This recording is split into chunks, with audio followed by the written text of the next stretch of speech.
ഹംന പറഞ്ഞു. ചെറുപ്പത്തിലെ അതിനോടൊരു ഭ്രമം ഉണ്ടായിട്ടുണ്ടായിരുന്നില്ല.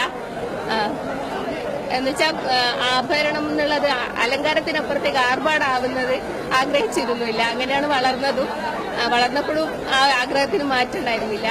അപ്പം കല്യാണ സമയത്ത് ഉള്ള ആഭരണം കൊണ്ടുള്ള ദൂത്ത് നമ്മളെല്ലാവരും പറയും. അപ്പം അത് പ്രാവർത്തികമാക്കിയാൽ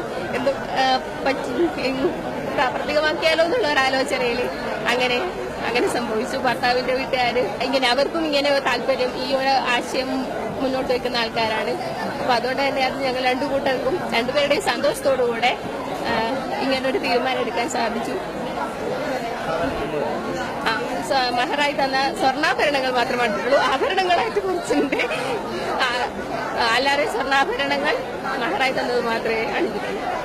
അബ്ദുൾ ലത്തീഫിന്റെ ഭാര്യാപിതാവ് പുതിയോട്ടിൽ മൂസഹാജിയുടെ കാരിക്കേച്ചർ വരച്ചുകൊണ്ടാണ് സിഗ്നി ദേവരാജ് ചിത്രരചനയ്ക്ക് തുടക്കമിട്ടത്. സംസ്ഥാനത്തെ മികച്ച 15ഓളം ചിത്രകാരന്മാർ ക്യാൻവാസിൽ ചിത്രങ്ങൾ വരച്ചു. ആവശ്യക്കാർക്ക് കാരിക്കേച്ചറുകളും വരച്ചു നൽകി. കുട്ടി ചിത്രകാരന്മാർക്കായി പ്രത്യേക ക്യാൻവാസും ഒരുക്കി. ചിത്രരചനയ്ക്ക് ലഭിക്കുന്ന അംഗീകാരം എന്നതിനുപരി സ്വർണത്തിനു പകരം ചിത്രങ്ങൾ ആഭരണങ്ങളാക്കുന്ന സംസ്ഥാനത്തെ ആദ്യ വിവാഹം കൂടിയാണിതെന്ന് ചിത്രകാരന്മാർ പറഞ്ഞു. ലത്തീഫ് അദ്ദേഹത്തിന്റെ മകളുടെ വിവാഹത്തിന്റെ ദിവസം അദ്ദേഹത്തിന്റെ ജീവിതം സാർത്ഥകമാകുകയാണ്.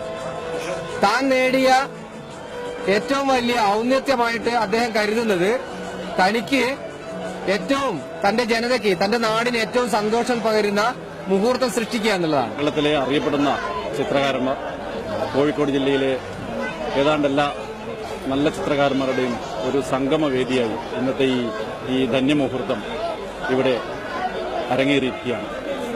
സിഗ്നി ദേവരാജിനെ പോലെയും അബ്ദുറഹ്മാൻ സാറിനെ പോലെ, ഹാറൂൺ ഉസ്മാനെ പോലെ, രാംദാസ് കക്കട്ടിൽ, സതീശൻ മകേരി, സത്യൻ നീലമ എന്ന് തുടങ്ങിയ ഈ കോഴിക്കോട് ജില്ലയിലെ പ്രഗത്ഭരായ ചിത്രകാരന്മാർ അക്രലിക് പെയിന്റ് ഉപയോഗിച്ചുകൊണ്ട് പല വർണ്ണമനോഹരമായ ചിത്രങ്ങൾ